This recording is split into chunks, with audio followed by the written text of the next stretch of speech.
For over 50 years, people have come to see the Sharks play. Talent, skill, speed, intelligence, elite-level athleticism. That's not these guys. Biased, one-eyed, opinionated.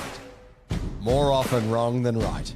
They make up for their complete lack of talent with pure dribble, gibberish, and enthusiasm. This is the ET Stand Podcast. Welcome to the ET Stand, the Cronulla Sharks fans podcast. That is, well, I'm live from Melbourne, and Jimmy, he is live from the Netherlands, making his ET Stand hosting debut. Much like Daniel Atkinson, he's on the bench, but we don't use him very often. But hopefully when we do use him, he actually does a little bit more than Daniel Atkinson. Jimmy, oh, goodness me. The Sharks go down 30 points to 6. What'd you make of that, mate? Well, I thought it was going to be worse than I thought the scoreline was going to be worse. But the performance was more or less what I expected. We just don't have anything. We've got nothing. I just literally have nothing. We've got nothing. Like, we got monstered to start with in the first half.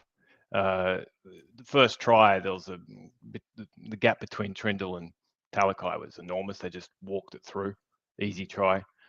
Then we did that first try. Was there any hint of an obstruction or anything there, or was it like last week Broncos and just? I didn't think so. I think Trindle was trying to rush up, and then it just opened up a huge gap. And we know Talakai isn't exactly laterally that mobile, right? So I think that was a planned move from the Storm, and it worked.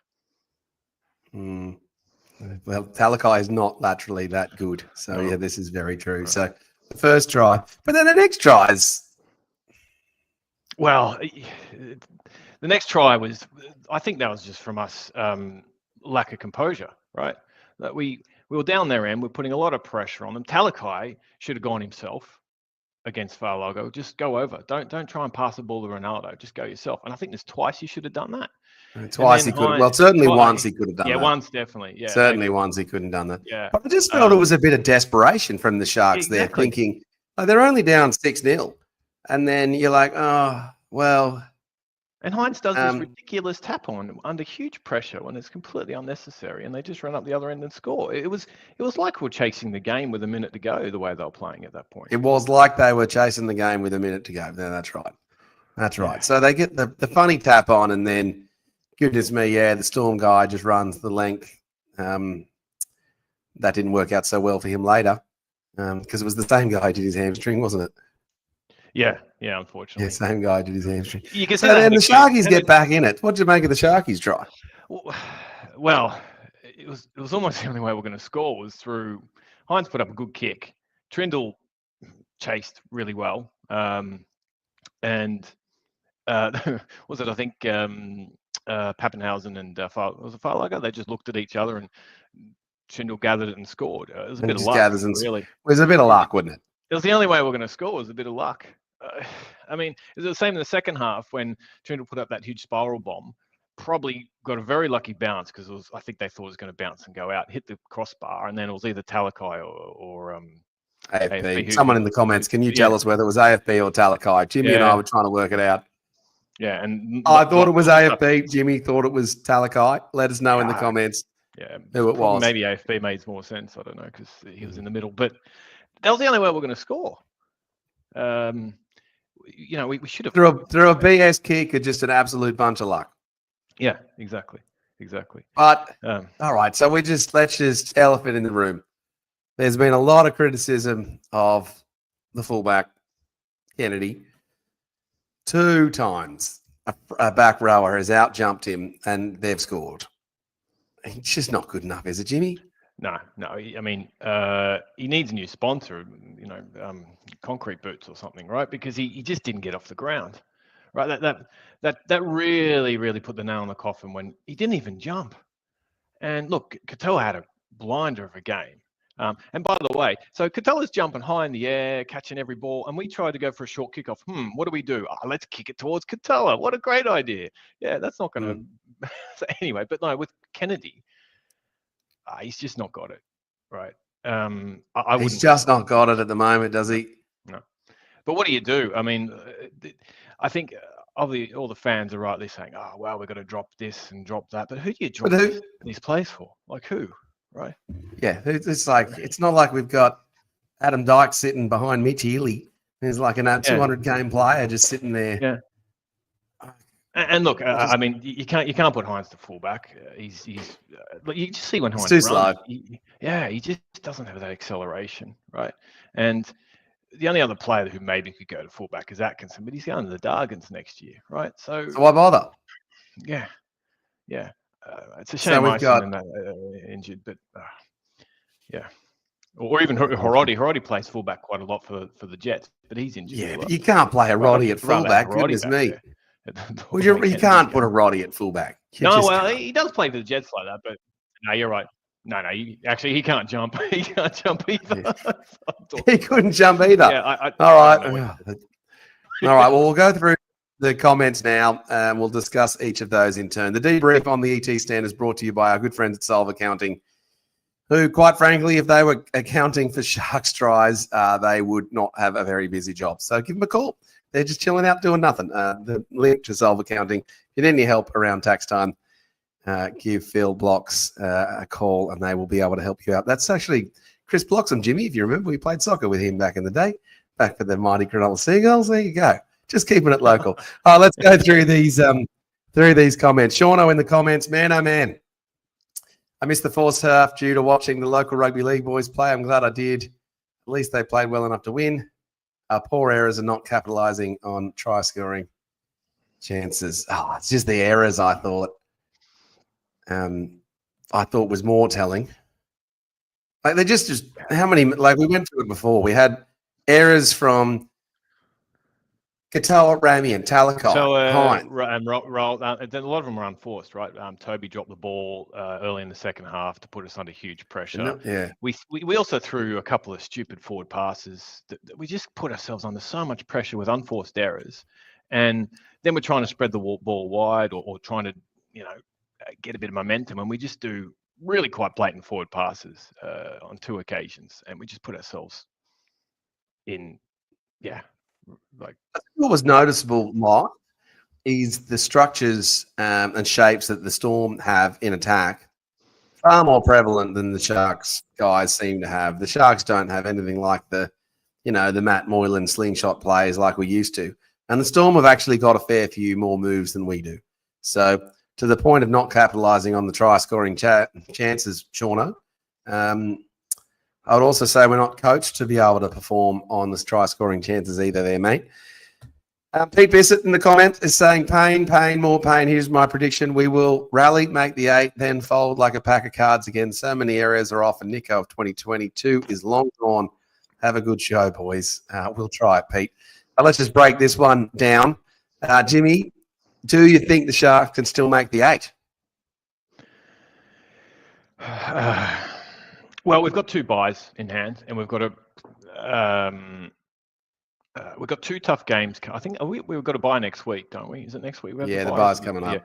Yeah. So we've got the bye, so hopefully we'll win that. And then we play the Dolphins, who, my God, like they could score some points. And then we play the Roosters, who are in red hot form.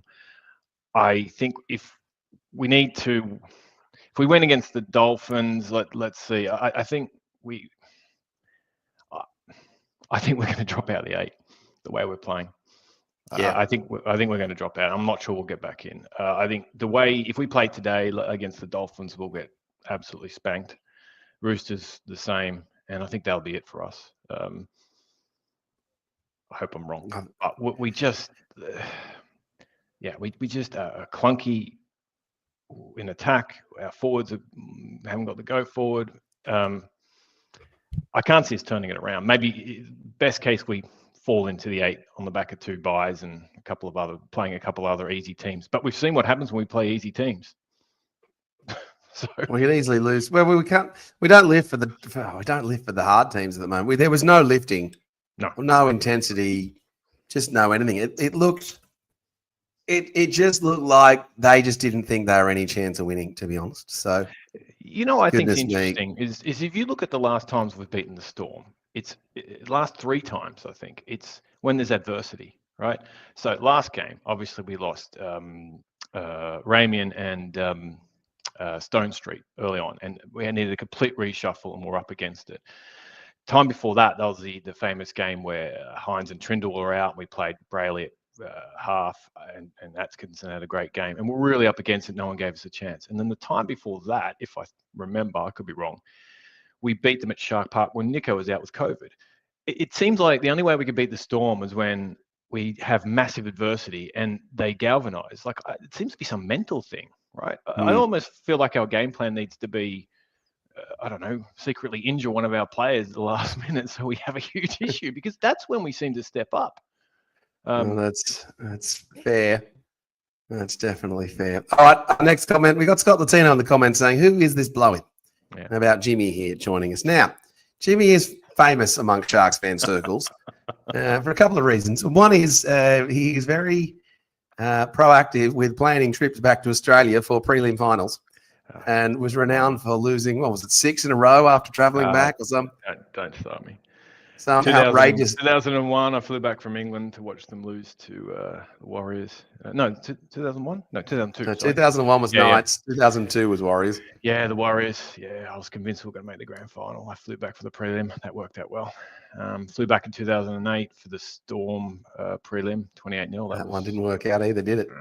But I flew back for 2016. And that worked out. There was talk that they didn't want you to fly back for 2016. Well, I flew back for the grand final. I didn't fly back for the prelim, so that's why. Yeah, and rightfully so, because we know how that would have ended. He's also famous for getting booted out of the Sharks League Club auditorium for booing the Sharks team. So booing the board. Booing the board. Well, board. Yeah, well, the board at the time, they've probably got a lot to answer. Anyway, let's keep going through these comments. Ryan Parrott in the comments saying, "Bad luck, Talakai just couldn't pull off the finish we needed on 3 occasions. You guys held him for most of the game, then the wheels fell off." Did we hold on? I just thought that was just classic Storm, just wear us down until we just couldn't get going. Like we were lucky to be 10-6 down at halftime. I mean, late in the first half, we went, "Hey, let's do everything we possibly can to let them score again." Like, it was unbelievable. Hines gives away a stupid ruck infringement. They boot the ball upfield. I think then we gave then we got the ball back or something, and then we threw a forward pass with a minute to go to give Melbourne a chance to score. We held on. But then the second half. That was classic Sharks, wasn't it? Yeah. I thought, the borderline forward pass, I didn't think that was that forward, actually. Yeah, well, yeah, maybe it was okay. But, and then the second half, there was just nothing. And then 3 minutes in, Toby drops the ball. There goes any chance to wrestle back momentum. And we were barely in their half for the entire second half. And that was it. If you want to join the show, there's a link here. To have your say. We've got 2.0 waiting in the green room. We're going to get through these comments and then we're going to bring him in. I know he's live from Melbourne, and I'm trying to get Tim from the Shark Cage to join as well. Tim, if you're watching, here is the link. But I can't reply to you on my phone because I'm in the show, Tim, so I can't do that. Sorry, buddy. We'll come back to the Warriors chat. Jimmy Russell calls out Will Kennedy specifically. How long until Kennedy's arrested for impersonating a footy player? Well, what else do we do, Jimmy? It's not like we've got Liam Ison or Kay Dykes sitting in the background. We can't pick Daniel Atkinson at fullback and give him time there. What else do we do, Jimmy? I mean, we're stuck here because I mean, if Stone Street was fit, you could give him a go at fullback. I mean, or there'd be some options. Yeah, Ronnie. Yeah, maybe that's a better one, Ronnie. And but there's just no alternative at the moment.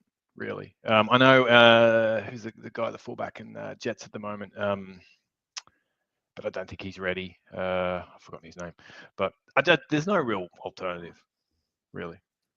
Yeah, what else do you do? I think we've just got to run with that. I mean, the only thing we do is we just don't re-sign him. I mean, and what do we do next year with Dyson or someone else? Let that be that. I think that's Dykes and Ison. Is that what you're saying, Dyson?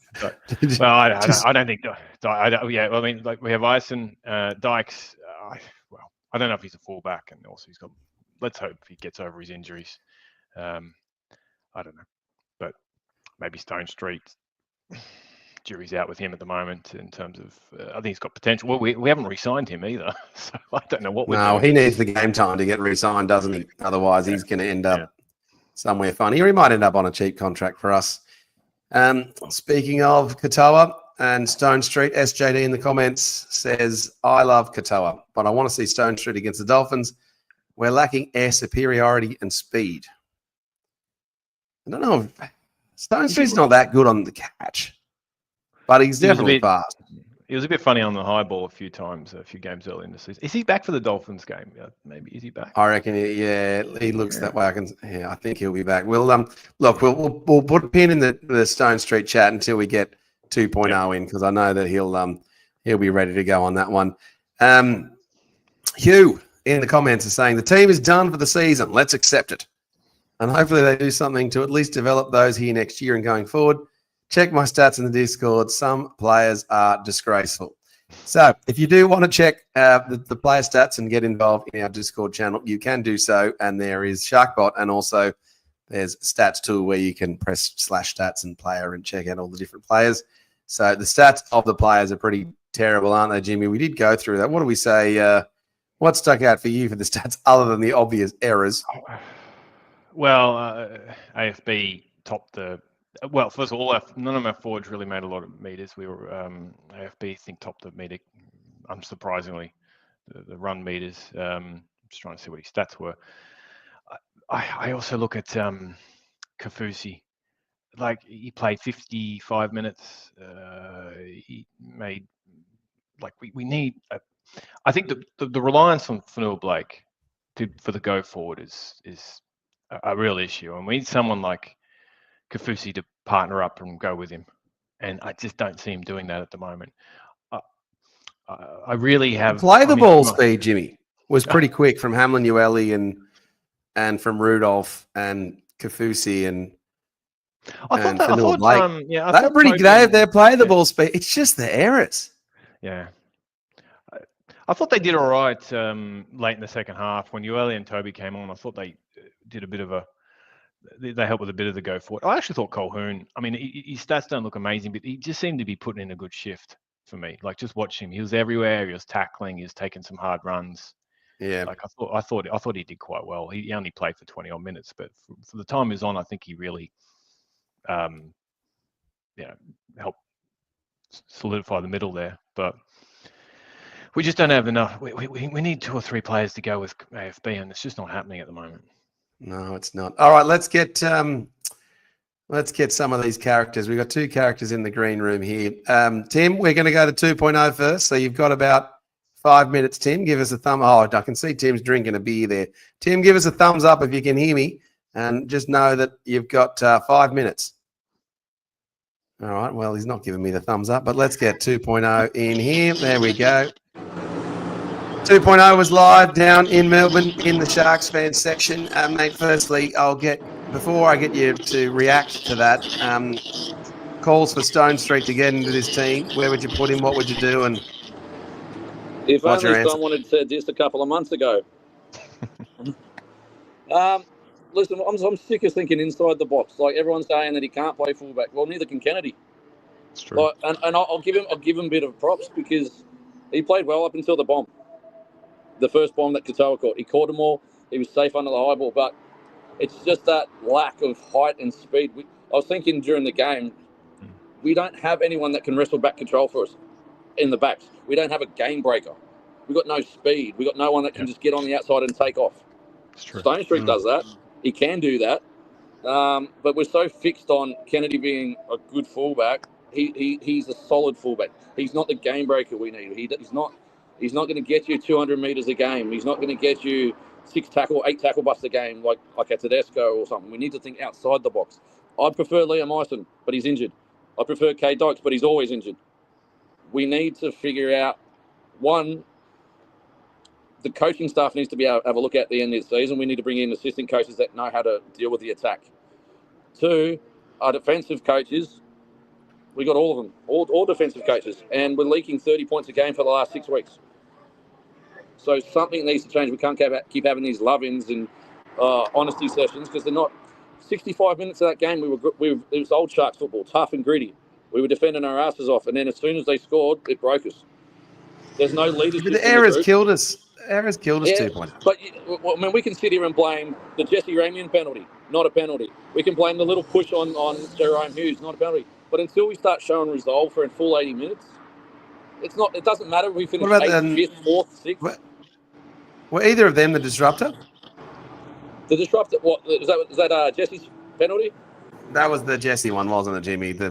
Was that against Jimmy, the disruptor that was in the... I thought it was against Hines. I think it was yeah, Hines that one was against Hines, wasn't it? Yeah, it was more Hines. We just put a bit of a nudge of a shoulder. The disruptor's apparently back. That was right in front of you. What did you make of that one, 2.0? Oh, mate. Listen, at that stage, I think we were shot to pieces, to be quite honest. So, I mean, a lot of people are saying, oh, Hines is $1 million player, blah, blah. Okay, so is Fanua Blake, technically. And he got pretty much bashed for that whole game. He only made 40-odd metres in his first stint. So we've got to spread it wider. Yeah, Nico's playing awful at the moment. I'm going to be the first one to admit that. But you cannot blame it all on one person. He doesn't have that speed. He's not a game breaker. He's a manufactured halfback. Do we then just swap him and Trindle and actually let them play one side of the field each? Because Nico's they're playing one side of the field each anyway, really. Yeah, but the old 7 and 6 way, 7's the one that controls the team. We need someone that's going to control the team and just let Nico be free.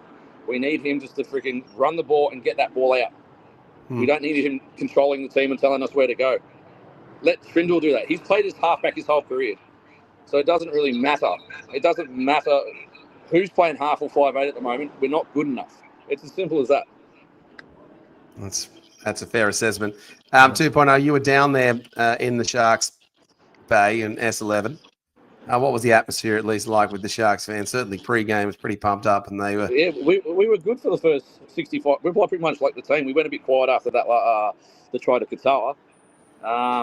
But, you know, it was a good energy. You know, we were giving it to the Storm fans. They were giving it back. It's, you know, it is what it is. We tried to get them up, and for 65 minutes, they kept going. But end of the day, you can tell what a good coach team Melbourne is. They'll just keep working at it. Yeah. And we seem to work on it until it doesn't suit us, and then we'll just give up. At the moment, that's what it feels like. That's and, you know, I will say this about the club. It is disgraceful that Toby Rudolph is the only Sharks player to come over and say thank you. I back that. That's why I asked to come on the pod. It is disgraceful that Toby Rudolph was the only one to come over. And we did ask the club for the players to come at the end of the game. They said, yep, no problem. And still, one person. And for those that don't know, that's Tim from the Shark Cage, who's also about to join, is the other person in the green room. So we'll get him in a minute. He's literally stealing your airtime. Well, I'm glad you guys are at the Pink Lemonade. So, look, it is a bit tough for the players, though, isn't it, Jimmy, if they've just been defeated and, you know, whilst they are human, and so if they've been beaten, it's a little embarrassing to go across and thank the fans, is it? Or should they?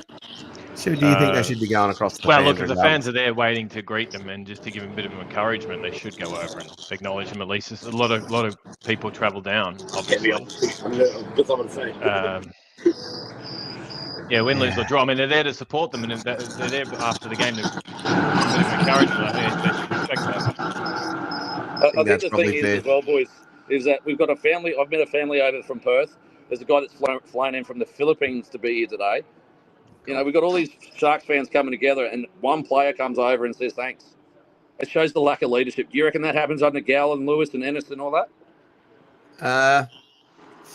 Certainly didn't happen under Kamali and Beachy and those guys back in the CWSC days. They were certainly very, very thankful. And typically I thought Gallen was pretty good. Look, it is tough. I can probably cut him a little bit more slack, but I can understand it. All right, 2.0, give us some bright spots. Any man of the match? I reckon I know who you're going to say you liked. Stone Street? No, I'm just joking. Blake Brayley for 3. I thought he did what he could. His defence, again, through the middle was incredible. 2, geez, it's hard after that one. I'll give it no, I can't even give it to McGuinness because he didn't even win the challenge. The challenges. Let's put a pin in that. We'll come back to that. I don't know about 2, but 1, I'll give it to Jesse because I think his defence today was incredible, and I don't believe he deserved that penalty. I think it was the penalty against him. I think his defence today was good. I'll give 2 to Talakai just for shits and giggles because I don't I have to replay it and watch the game and see. I'm gonna have to put myself through it, but there'd be my 3-2-1s on a live version. But yeah, I have to watch it again and see what I've missed. All right, 2.0. We'll let you get back to the bar. Eloquent as always and passionate as ever. I do like your hat boys. saying 2.0. That's pretty good fun. So good to see you today, mate. And it was good fun with you down at Pink Lemonade as well. So Too easy. sadly, All right, boys, we have a good didn't night. see you 2.0. All right, that was 2.0 live from somewhere down and around Melbourne. All right, Tim, we're going to get you in a minute, mate. So give us a thumbs up if you're ready, Tim. Give us a thumbs up if you're ready, Tim. We're going to bring Tim from the Shark. All right, Tim's ready, who was down. All right, let's get Tim in as well, Jimmy. Geez, they're passionate, these Sharks fans that are down there, aren't they? Yeah. All right, here he is, Tim from the Shark Cage, the creator of the Shark Cage, who was down at Pink Lemonade. Mate, we know the score and all of that. Talk to us about the experience. What was it like with Sharks fans down at Pink Lemonade and the pre-game vibes? Oh, mate, pre-game was one of the best pre-game atmospheres I've had with the Cronulla Cage. Sharks. Yeah, With right. the Cronulla Sharks. Forget about Shark Cage. Cronulla Shark. It was. I can't believe there's so many members here. There was around 200 people here, which was just awesome. Yeah, we all walked together to the stadium, and just unfortunate we didn't get that win. Yeah, it's unfortunate, isn't it, when you have those kind of big fan moments. So for those that didn't see it, you can go check us out on either Shark Cage Instagram. There he is with his jumper, or ET Stand Instagram. There was certainly drums and flags and banners, and we filled out that S11 cage or bay pretty well. You could certainly hear the Sharks fans during the match. I don't know if that came through on the TV for you, Jimmy, or not. I did hear it. It did go through the radio and I think Fox as well. That's what I heard, that they could hear us with the drum and all that. But Yeah, you could hear it on TV. There you go. What about the cowbell, Jimmy? Did you enjoy the cowbell? I tried to chuck that cowgirl away big time when he came over to me. Why do they even have the cowbell at the Storm? To be honest, I said that at the start. It was a very weird vibe, and to be honest, like I don't like to diss anyone, to be honest, but like, that cowgirl would start doing it. He'll start bashing it, and then the fans will start chanting. But as soon as he'll stop that on the cowgirl, they'll all stop. Like usually that's sort of just the starting point, and then get everyone going. But they did nothing. It was weird vibe in Melbourne. Weird vibe indeed. Watch the language. We apologise for Tim's language, but as the joke kind of goes, someone said to me, I remember seeing it once. It said in one of the comments on the Sharks forums, it says, "Yeah, I like the ET stand, but they swear a little bit too much." And then the next person comments and just says, "I'm pretty sure if I hosted a Sharks podcast, I'd swear a lot too." Fair enough. Oh, Tim, were there any bright spots for you at the game, It's hard mate? not to swear at the moment, mate.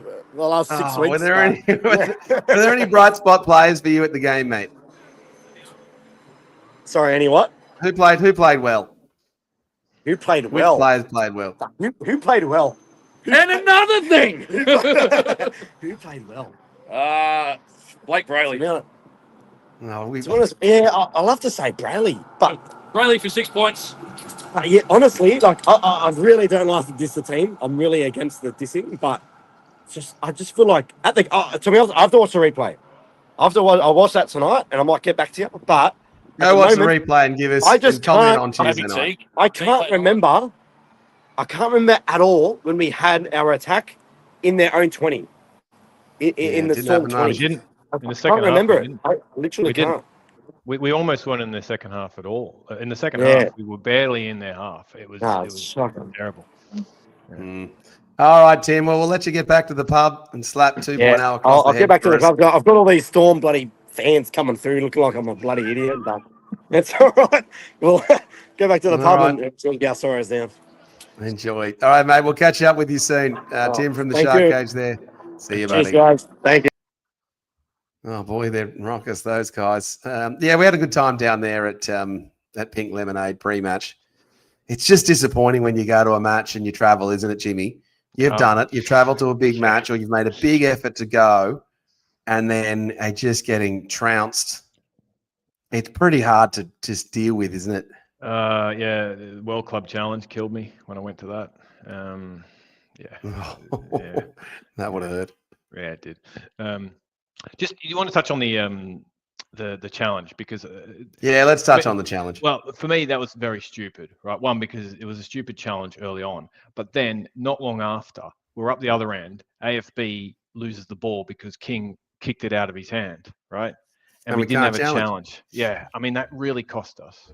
That really cost us. So let's just chat through the psychology of the challenge. I think, based on the Sharks, you can only really challenge if you're 100% sure and it's enormously crystal clear, because we saw one last week where the hand was actually on the ball and they just missed it on the replay and the Sharks didn't get it. Like, we just can't even trust them to get it right.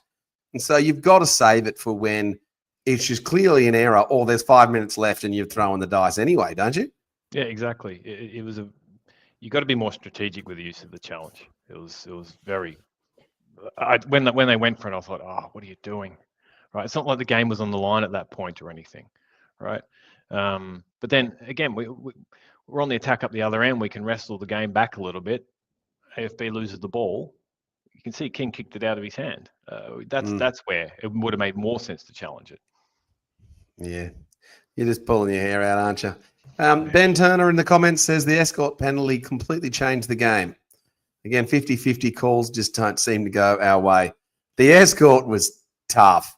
It was very minor from Hines. Like I thought it was. I think it's one of these ones, right, that if the ref didn't call it, no one would have been blowing up about it. Yeah, he was barely touched. I mean, maybe strict rules of the game. I mean, Hines was moving about 1 millimeter, and then they called it. It's like, oh, come on. What about the late tackle on the kicker as well? That one was tough, I thought. From Trindle. Yeah, from Trindle. I think that was stupid from Trindle, though. But it was tough. Yeah, it was tough. But like they're 50-50s. Like we're seeing how the Tigers got dudded by those calls. You've got to be smarter, right? You can go either way. But like, look at it this way: what's there to gain from doing that? Nothing. What's there to lose? A lot. So just put it away, right? Well, the charge downs are not even the right play anyway. You frequently knock it on, but they're not even the money play anyway. So it really is just pointless thing that they think is a good idea. Yeah. Hugh is firing up, and he was also fired up on the Discord channel. We could be playing halves on a quarter of the money for the same result cap as Cook, so blow it up now to look for 2027. All right, Jimmy, let's just chat the strategy of that for a second. The Sharks have had a pretty consistent salary cap, measured spending, and have been a consistently top four in and around the 8 team for quite a while now. The strategy to blow it up, risky. Chasing upside, but potentially giving yourself the downside of being a bottom team. I remember what 2009 to 2014 was like. I remember what it was like being a Sharks fan before 1995, from 1989 until that time. Let's not forget what it's like to be in the wilderness. And currently we've got a team that's in and around the 8. Do you blow it up, Jimmy? I'm not quite sure if you blow it up, but I certainly think that since 2022, we've had a stable team. But I think you need a bit of a refresh for the squad. We've let players go. Jack Williams, who's going, I think he's close to the Origin squad. Like he's going gangbusters at the Eels. Hunt going fine. I mean. So we've let players go, and we've really been sort of trying to promote from within. We've brought in AFB, but apart from that, we've had Moylan moved on. AFB and Nico Hines are the big signings. Yeah, and I think you don't want to just blow up the team, but I think we do need a refresh. That's why certainly I wouldn't be re-signing Kennedy. I think we haven't had it right since we signed Dugan. And we made that and Johnson. Yeah. Since we signed those two, the knee-jerk reaction to signing those two to the dwindling premiership team and the loss of Barber and Valentine, I just think we just haven't quite had it right since then, and we've still been catching up. We had Morris for a bit, not as in John. I think what's interesting with Fitz, right? And I'm not going to start saying, he's got to go, get him out, etc. Right? I mean, because who would you bring him in for? I don't know. But who would actually? Let's pose that. I'm going to pose that question on Tuesday night. If Fitz was sacked tomorrow, who should be the coach of the Sharks? Stuart Raper. Who actually would be the replacement for? Because to your point about the the players and toilet inspector calls it out here. Is there no one in next grade that can step up? Who steps up as the coach? Like, well, we put Josh Hannah in. What's that going to do for us? He's had a stint with us as well, didn't he? Didn't he coach us? He had a go for a little while. I mean, that was a bit unfair, but I look at Fitz since 2022. I think he obviously he's looking for a stable squad, right? So he hasn't bringing in too many players. Yeah, he lets some go, but also even with the squad we have, right? Look, at the moment we're really low on troops, but even when we had players, like he's not keen on bringing too many. He's not keen on promoting Jets. Yeah, and you see all the other teams, right? Constantly, like they'll mix things around. Like the Warriors put Capewell to center, right? Like things like that. I mean, okay, you could say he's done the same with Talakai, all right, but we just seem to be sticking with this formula, and the formula's not working. And so we aren't shaking things up in terms of signings, and we aren't shaking things up in terms of promoting from within. Like if you're Val, maybe they would have. I reckon. I think Ison gets a run by now if he's not injured. I think he would have. He would have gotten a run. Yeah, I mean, Stone Street would never have been in the squad if Catella didn't get injured, for example. Well, that's true. But he did get injured, so yeah. It's just so frustrating. Goodness me. Well, I guess I'm also feeling the pain having come down here to Melbourne. For some reason, you just start believing. You just know they're not going to win, and you just get yourself into that mindset, don't you, Jimmy? Like, yeah, I'm down here in Melbourne. Why can't they beat the Storm? And then you start thinking about the scenarios of what would need to happen. And yeah, goodness me. I think the game last week really was a nail in the coffin, because I think we would have gone in if we'd won last week, which I know we talked to death about it. We should have, right? We didn't have Atkinson on the bench, but anyway. But this week, if we'd gone in having had a good win against Brisbane, it isn't a must-win game. Let's be fair. I was thinking, look, between Melbourne and Brisbane, we've got to win one of these games, because then we've got the bye, and then we could stay in the 8. And okay, but we went into this game under huge pressure, having just thrown the game away against Brisbane, and this could have been a different result. Even if the scoreline stays as it was, we could say, look, it just wasn't our day. All right, fine. But now the games we've dropped, like, have really hurt us. The Roosters game, the Broncos game, like it's just. Was it the Raiders game? The Raiders game, the Tigers game.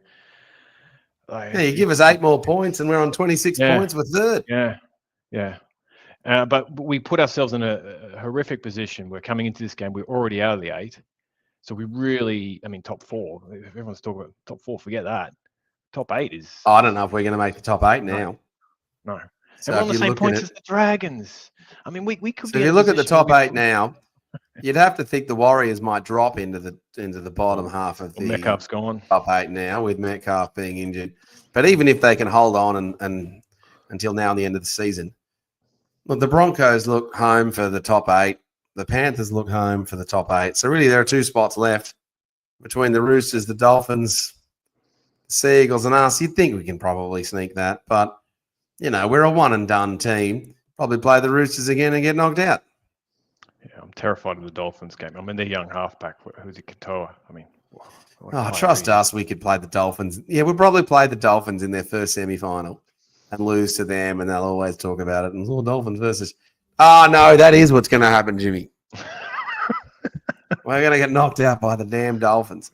All right, let's keep going through the comments. And thanks, everyone, for joining us in the comments. It's always such a good way for us to just talk about what we should talk about here. So Jimmy Russell in the comments said AFB also had a silly error in the play the ball too. He did. He's not been as good the last few weeks, Jimmy, has he?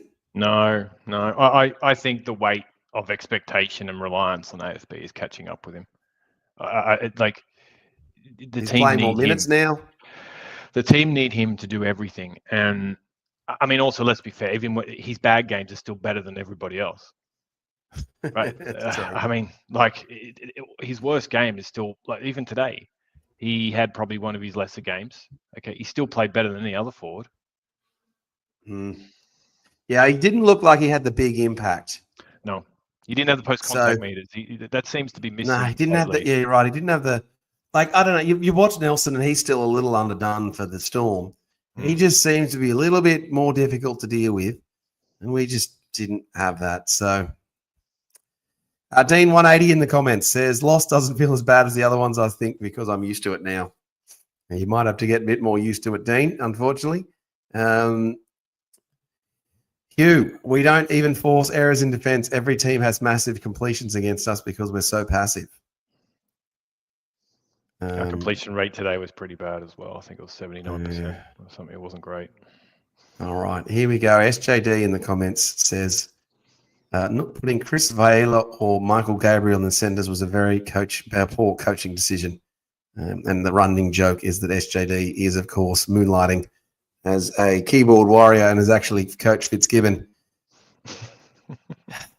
Yeah, Gabriel had that nice try and he's got a little bit of a nice highlight reel. But look, maybe it is at the point now, Jimmy, where we've got to blood some just to get some freshness up and freshen up and just put some fresh players in just to see what I think happens. you need Talakai in the middle. You need him in the middle to help AFB. Like, you need those meters in there. Like, you really do. So we need to mix it up a bit. Whether it's if Stone Street's back, I don't know if you put Ronnie in the center and Stones or whatever, like Stone Street on the wing. But I think we need the impact of Talakai off the bench. I think we missed that a lot. You have Toby and Uele who come off the bench. They give good impact for 10 minutes, but then they're just gassed. Particularly Toby, you can see it. He tries hard, but But it's okay to have players that get gassed. Yeah, Jimmy. yeah. If you've got big dudes that make big meters for the minutes that they're on, we've got McInnes who can play serious minutes. We've got, we should have 4 forwards on the bench so that we can carry those extra guys. Like, remember how effective Royce Hunt was just playing 20 minutes last season. So we should be able to do that, which is why running with Atkinson. I think you're right. I think Talakai's spot is on the bench with more impact. And when we were giving him 20 minutes, that wasn't enough. So I think we need 40 minutes, 45 minutes from Talakai, with him being the interchange back if required. Yeah, exactly. So we've just got to accept that he's the back. If one of the backs goes down, he's there. If one of the halves goes down, then we're playing the McInnes trick at second receiver or first receiver, like we did against the Storm last year. And then we're running the 4 forwards.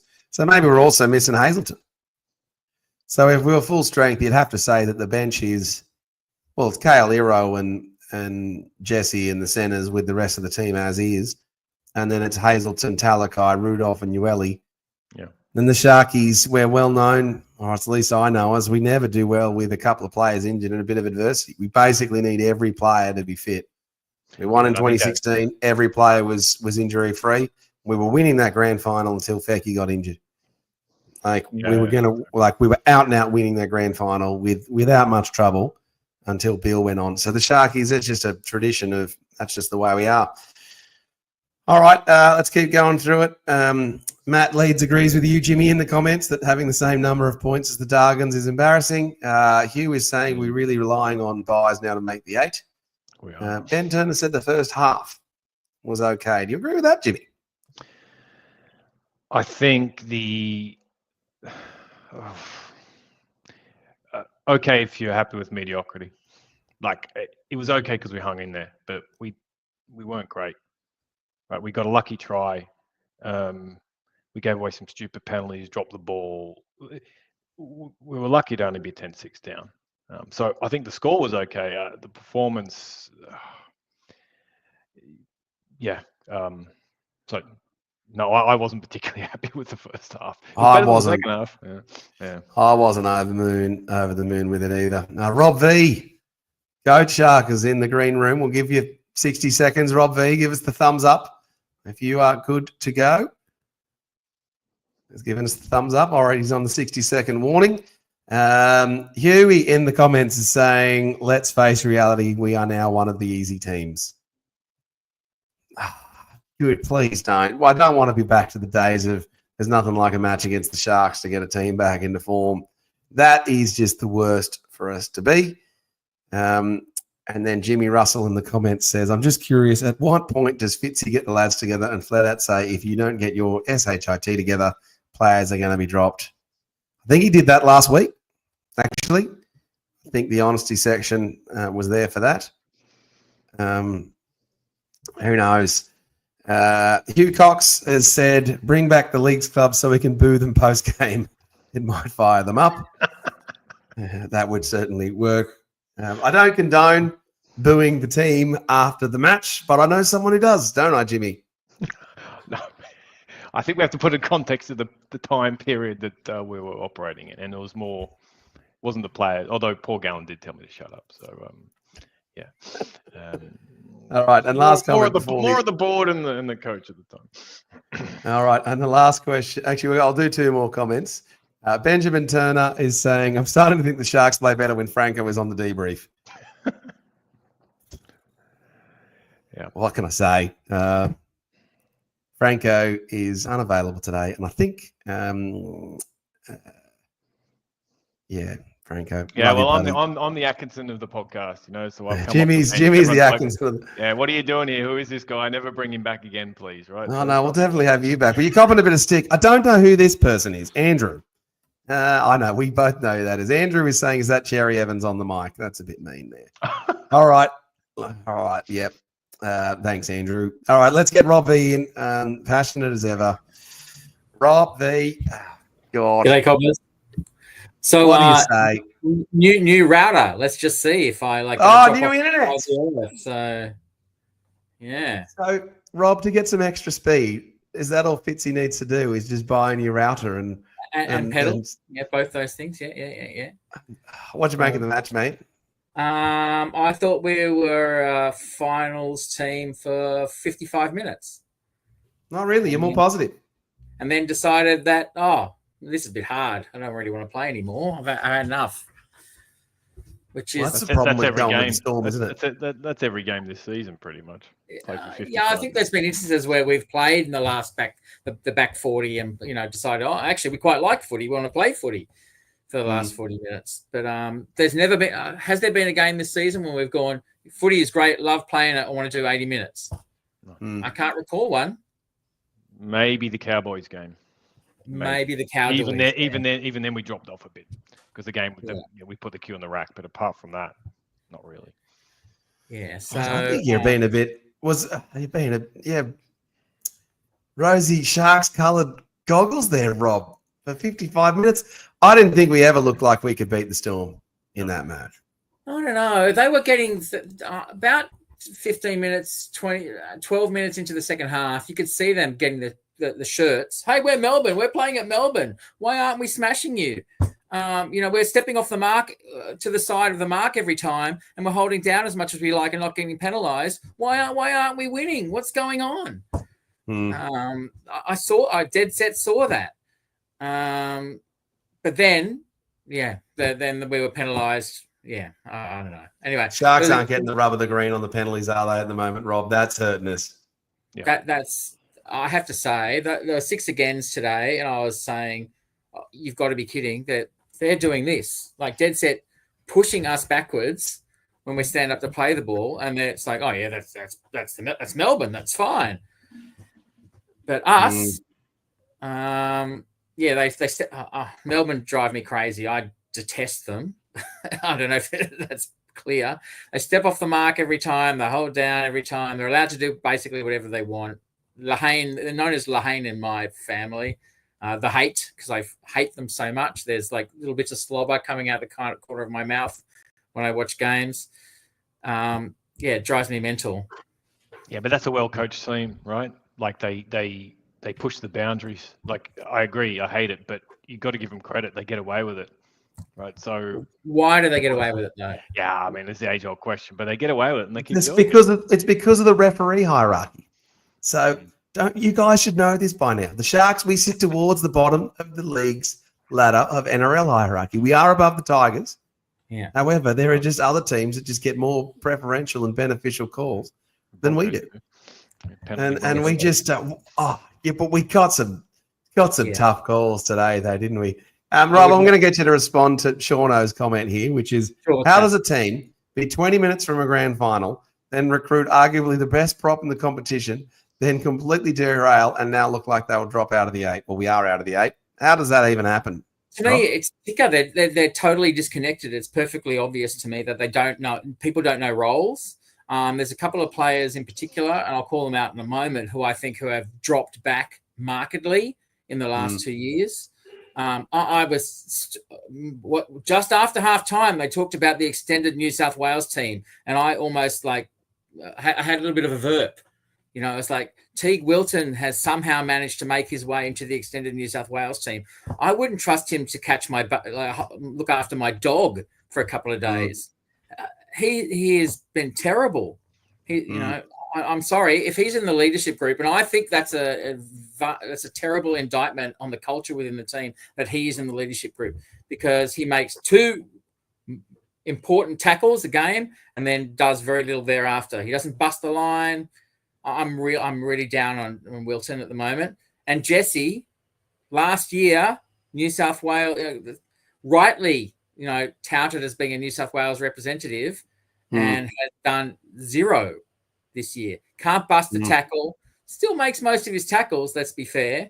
But so I look at those 2 guys who are held up as being, the core of who we are, and they're not delivering. They're not delivering. But none of them are in form. So we don't even have Nikora, who's in form running the lines. At least his defense wasn't as terrible as it was last week. His defense was shocking. It was better. It was He was better on that front. But if I do you guys know I do the player tiers, and I was thinking about it. Who the bloody hell am I putting top of the damn player tiers at the moment? No one. Who's row 2? No one. 3-2-1's very difficult this week. Yeah. I don't. Very, very tough. Halves across the field. Oh, good. All right. Well, we'll get into this one from Jimmy Russell. Rob, respond to this one too.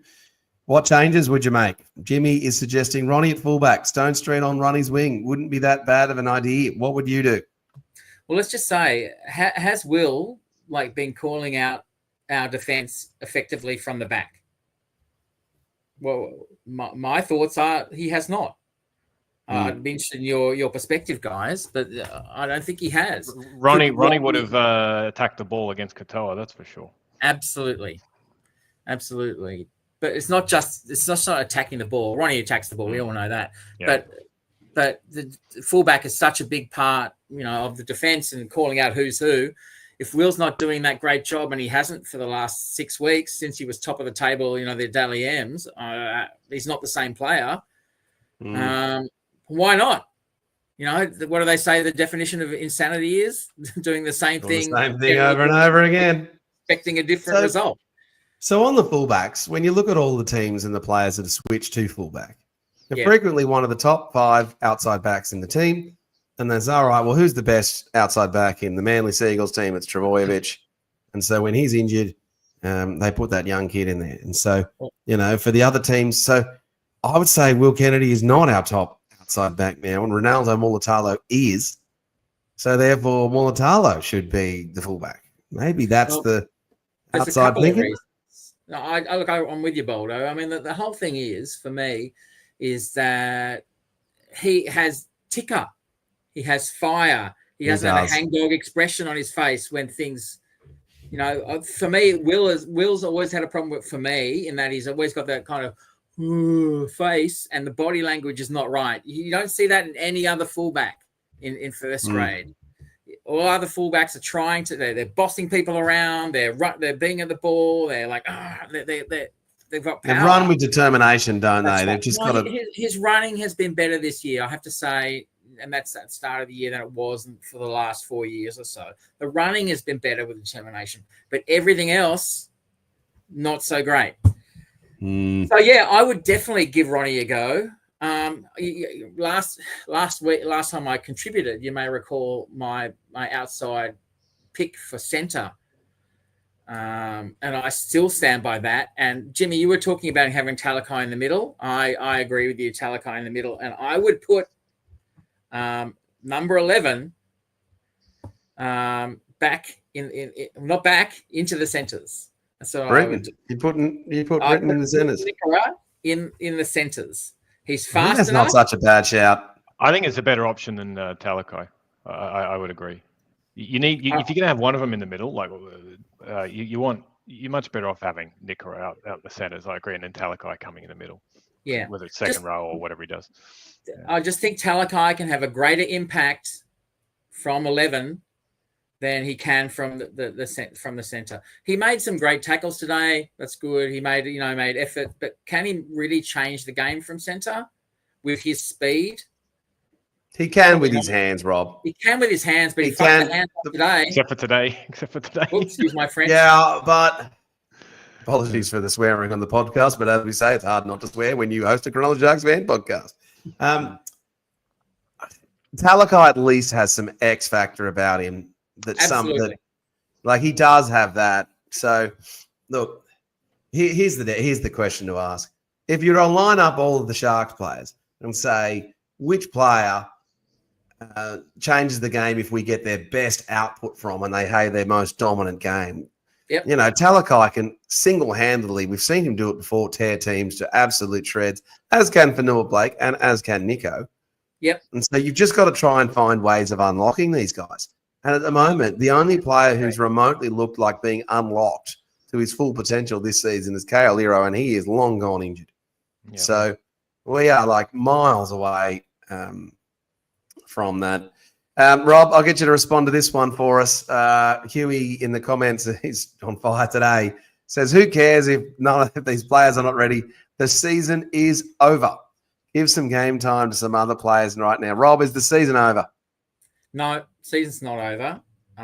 You have to consider that all those away games, whilst we won quite a number of them, did take their toll.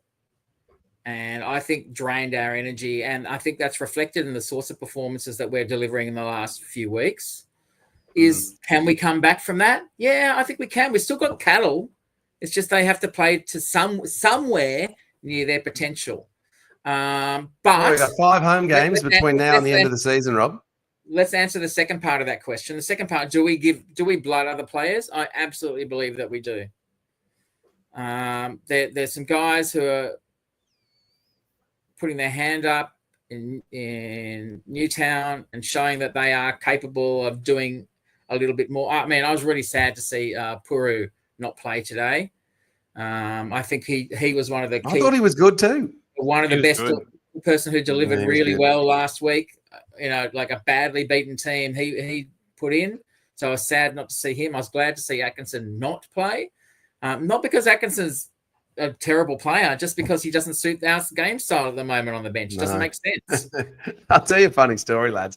I'm pretty sure I met someone today in the Sharks fans that was a relative of Daniel Atkinson because I was sitting there in the Sharks fans saying, yeah, Daniel Atkinson's not been picked. And then I just saw the look on their faces and I just had to quickly, not that I don't like Daniel Atkinson. We like Daniel Atkinson. Yes, just not how the coach is currently playing. Not how the coach is currently playing Daniel Atkinson. So well, why not? Look, why not give some other people a go? We've done that before. That's how we uncovered, Katoa, Stone Street. We've given them a crack.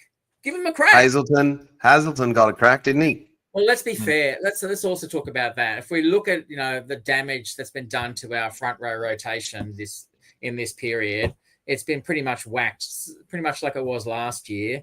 We've always had one of our key props, our key middles, injured for the whole season, and I think that damages the way you play.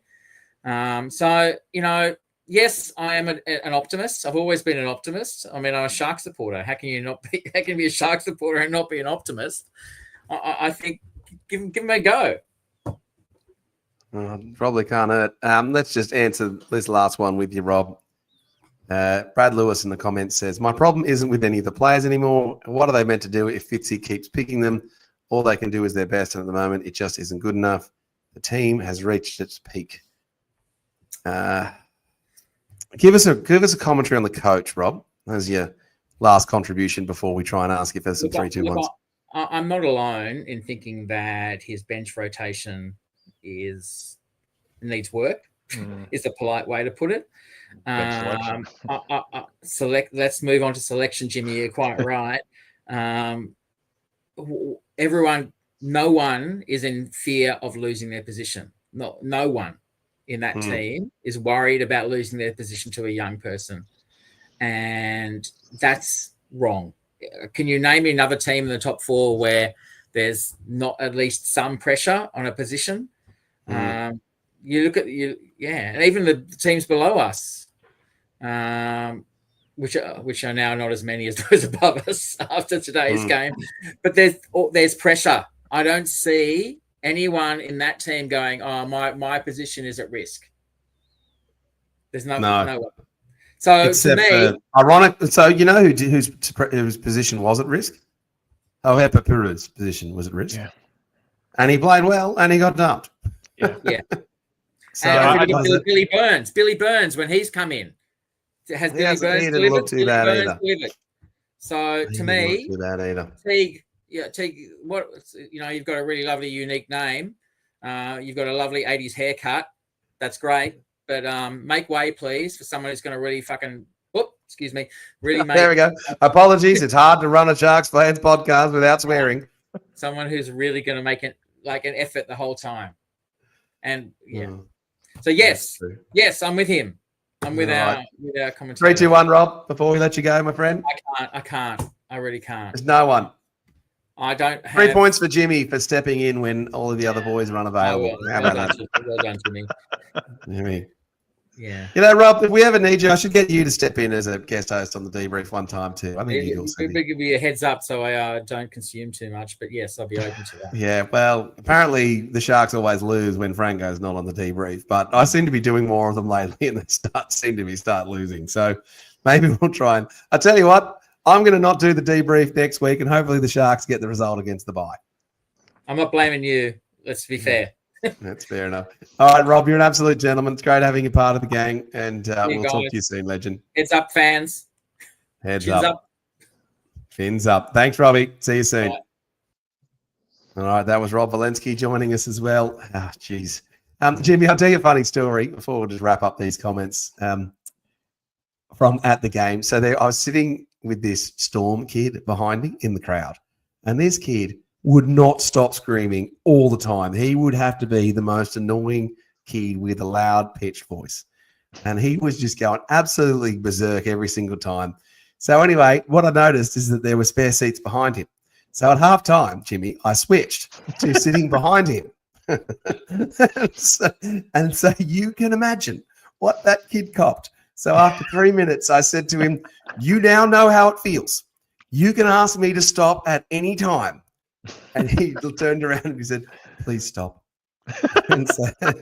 and he did not scream out anymore. So we didn't win anything else, but we certainly won that. All right, let's run through these comments as we look to wrap up this show. Probably give us, 10 minutes more, Jimmy, to debrief on this Sharks.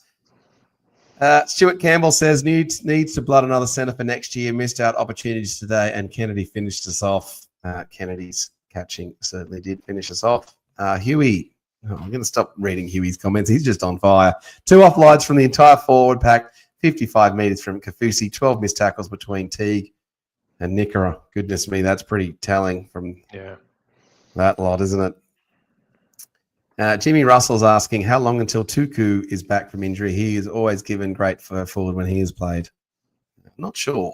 I don't think they've released what the situation is with him. Yeah.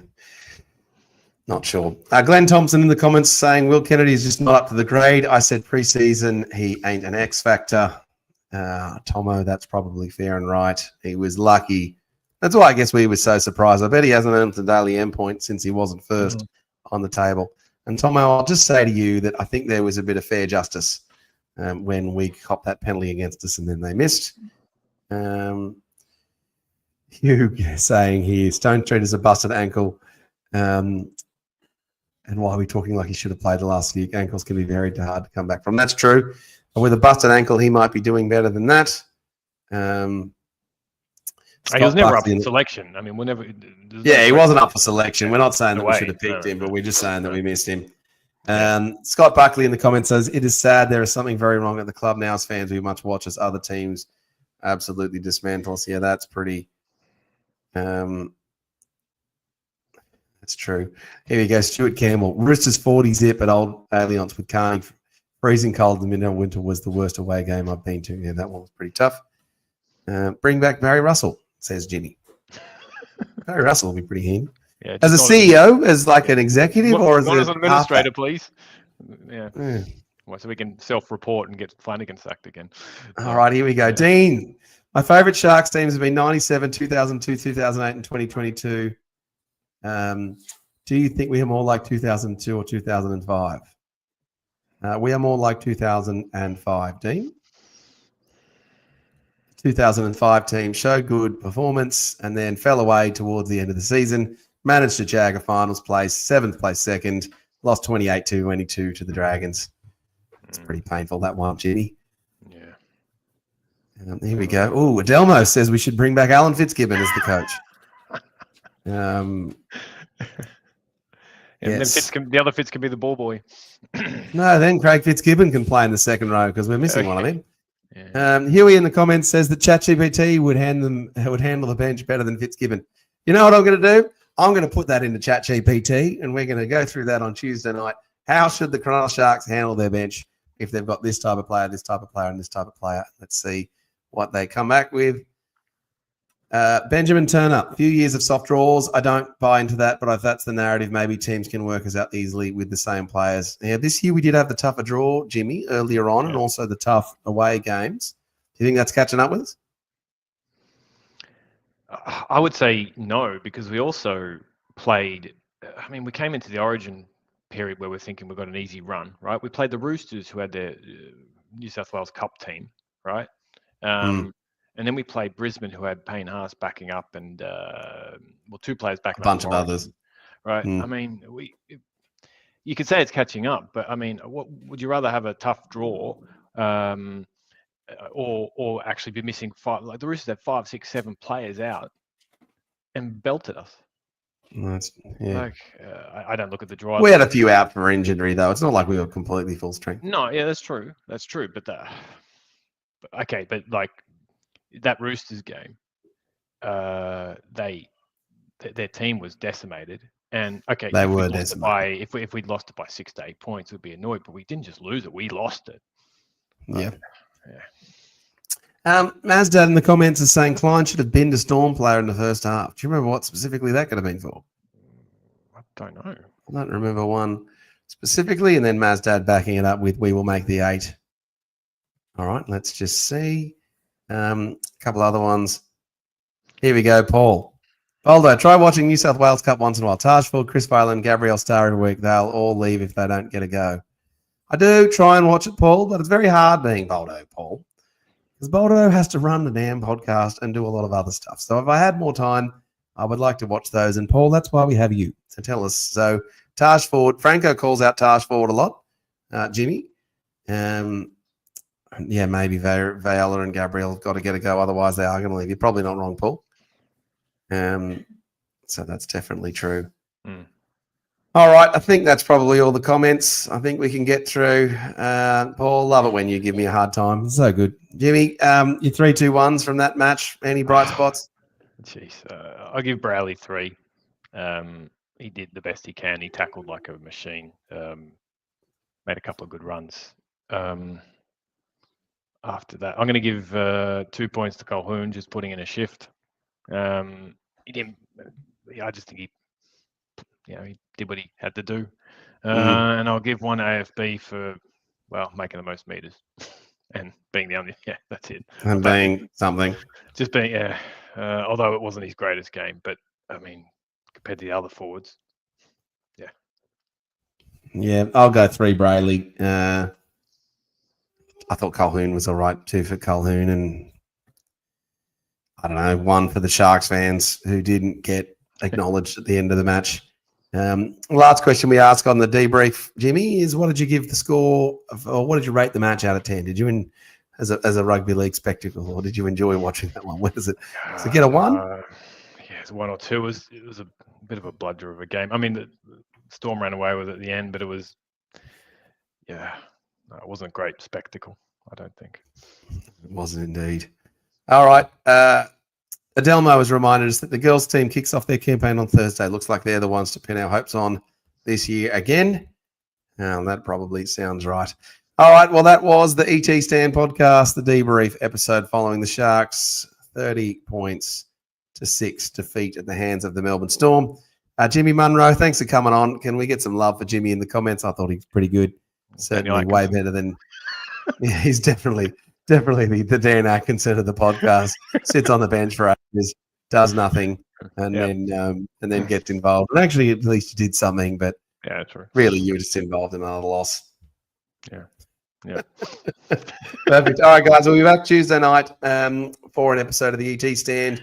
With the Sharks having the bye next weekend, maybe the ET Stand will have a break over the weekend and not do a show. That could be nice for us. Maybe we need to freshen up as well.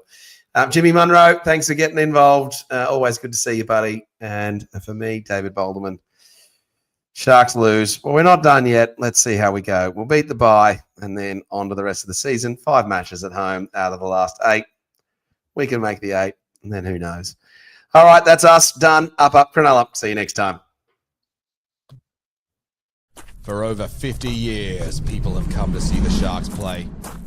Talent, skill, speed, intelligence, elite-level athleticism. That's not these guys. Biased, one-eyed, opinionated. More often wrong than right. They make up for their complete lack of talent with pure dribble, gibberish, and enthusiasm. This is the ET Stand Podcast.